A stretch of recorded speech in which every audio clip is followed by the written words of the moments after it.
Përshëndetje dhe mirësevini në AlexanderTV. Sot do të eksplorojmë një temë shumë të rëndësishme në mësimin e gjuhës angleze: fjalët që ngatrohen. Fjalët e ngjashme në anglisht dhe shqip shpesh krijojnë konfuzion, sepse ato duken njësoj, por kanë kuptime të ndryshme. Këto fjalë mund të duken të thjeshta, por përdorimi i gabuar i tyre mund të na çojë në keqkuptime. Në këtë video do të shqyrtojmë 20 çifte fjalësh, duke i shpjeguar ato me kuptime dhe shembuj të qartë. Kjo është një mundësi e shkëlqyer për të forcuar njohuritë tuaja dhe për t'u bërë më të sigurt në biseda. Nëse je i ri këtu, mos harro të abonohesh për më shumë mësime argëtuese. Merrni një bllok shënimesh dhe le të fillojmë këtë udhëtim edukativ së bashku. Së pari do të them fjalën në anglisht dhe pastaj do them me cilën fjalë ngatrojmë ne në shqip. Le të fillojmë atëherë me fjalën e parë, ku kemi actually dhe aktualisht. Në anglisht, actually do të thotë në fakt ose në të vërtetë, kurse në shqip, aktualisht do të thotë në këtë moment. Për shembull, actually I like pizza. Në fakt, mua më pëlqen pizza. Kurse në shqip, aktualisht jam në shtëpi. Le të shohim fjalën e dytë, ku kemi library dhe librari. Në anglisht, library do të thotë bibliotek, vendi ku marrim ose lexojmë libra. Kurse në shqip, librari do të thotë dyqan librash, pra ku shkojmë dhe blejmë libra. Për shembull, në anglisht, I'm going to the library to read. I'm going to the library to read. Po shkoj në bibliotek për të lexuar. Kurse në shqip, shkova në librari për të bler një libër. Le të shohim shembullin e tretë, ku kemi fabric kundër fabrikë. Në anglisht, fabric do të thotë material për të bërë rroba. Kurse në shqip, fabrikë do të thotë vend ku prodhohen produkte. Për shembull, në anglisht, the dress is made of beautiful fabric. The dress is made of beautiful fabric. Fustani është bërë nga një material i bukur. Në shqip, kjo fabrik prodhon veshje. Le të shohim fjalën e katërt, ku kemi brave dhe brava. Në anglisht, brave do të thotë i guximshëm, kurse në shqip, brava do të thotë kyçe i derës. Për shembull, në anglisht, the brave knight saved the village. The brave knight saved the village. Kalorësi i guximshëm shpëtoi fshatin. Në shqip, më duhet një brav e re për derë. Le të shohim fjalën e pestë, ku kemi sympathetic dhe simpatik. Në anglisht, sympathetic do të thotë që dikush është i dhemësur ose mirëkuptues. Kurse në shqip, simpatik do të thotë tërheqës. Për shembull, she was very sympathetic to her friend. Ajo tregoi dëmshuri për mikun e saj. Në shqip, ai është shumë simpatik. Domethënë flet për bukurinë e dikujt. Le të shohim fjalën e gjashtë, ku kemi shef dhe shef. Në anglisht, shefi është kuzhinjeri kryesor në një restorant. Kurse në shqip, shef do të thotë drejtues ose menaxher. Për shembull, në anglisht, the chef cooked a delicious meal. The chef cooked a delicious meal. Kuzhinjeri gatuajti një vak të shijshëm. Në shqip, shefi im është i rrept. Le të shohim fjalën e shtatë, ku kemi mark dhe markë. Në anglisht, mark do të thotë not ose pikë në një provim. Kurse në shqip, markë do të thotë një mark, një brand. Për shembull, I got a good mark on my test. Mora një notë të mirë në provim. Në shqip, kjo është një markë e njohur e makinave. Shohim më pas fjalën e tetë, ku kemi large dhe larg. Në anglisht, large do të thotë që diçka është e madhe nëpër masë. Kurse në shqip, larg do të thotë që ka një distancë të madhe. Për shembull, në anglisht, this is a large pizza. Kjo është një picë e madhe. Kurse në shqip, ai jeton larg nga këtu. Pra, i referohet largësisë nga një pikë në një tjetër. Le të shohim tani fjalën e nëntë, ku kemi habit dhe habit. Në anglisht, habit do të thotë zakon ose diçka që bën rregullisht. Kurse në shqip, habit do të thotë që dikush befasohet, u habit. Për shembull, në anglisht, brushing my teeth is a good habit.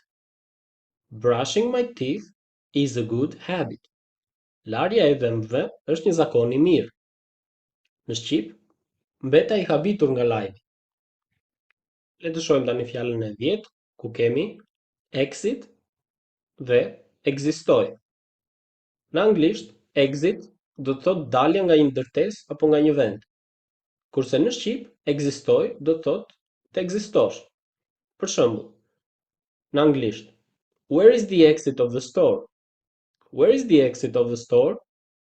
Ku është dalja e dyqanit? Në shqip, a ekziston ky libër? Le të shohim fjalën e 11, ku kemi magazine kundër magazin.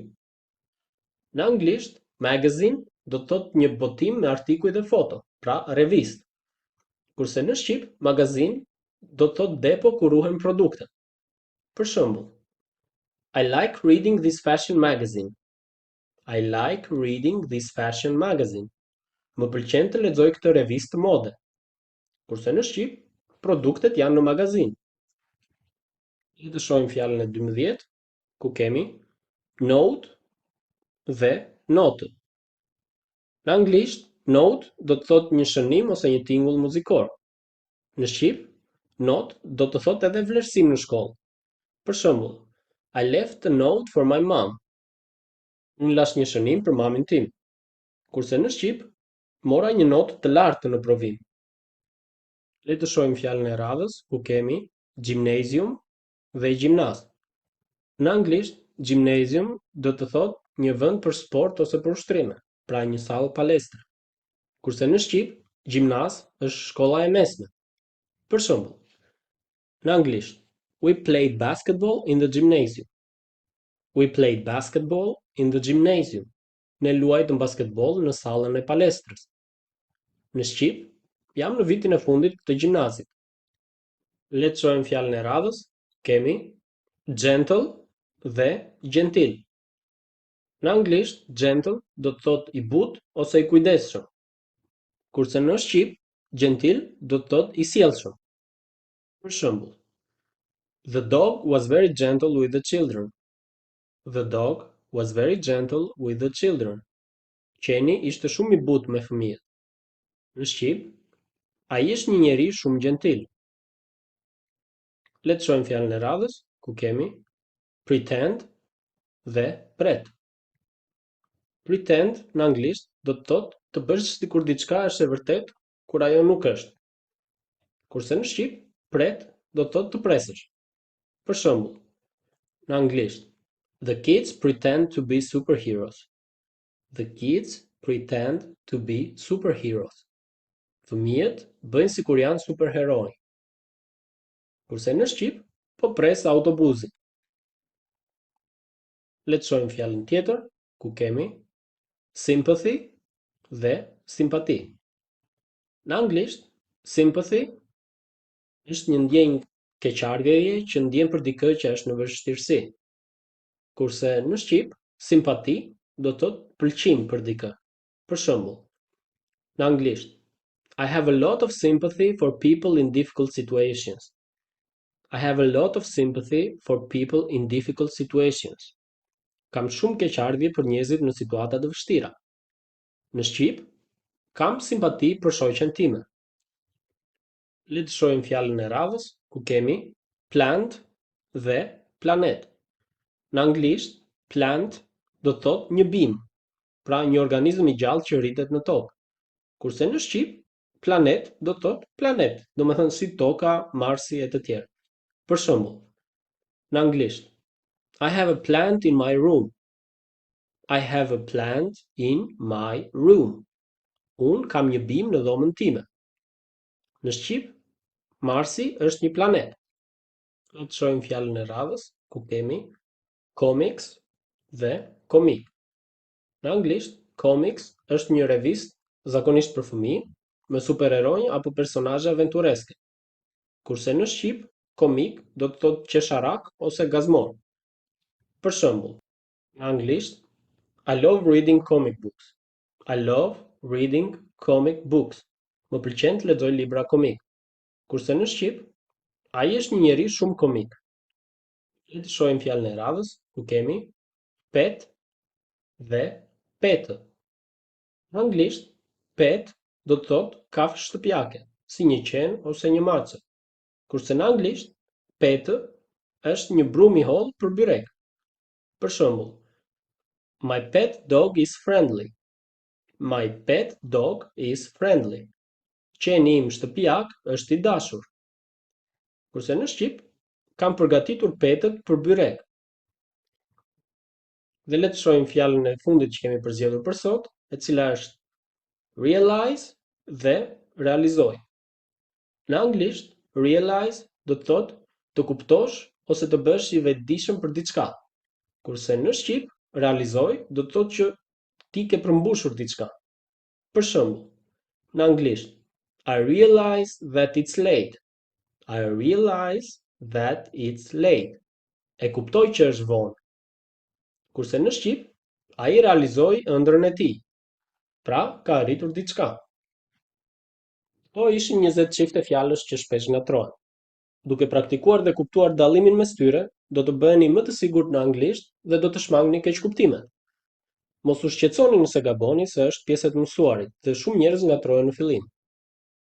Nëse kjo video ju ndihmoi, mos harroni të lini një koment me mendimin tuaj ose me ndonjë fjalë tjetër që ju ngatron. Mos harro të klikosh mbi butonin e abonimit për më shumë mësime si ky. Faleminderit që ishit pjesë e AlexanderTV sot. Shihemi në videon tjetër. Mirupafshim.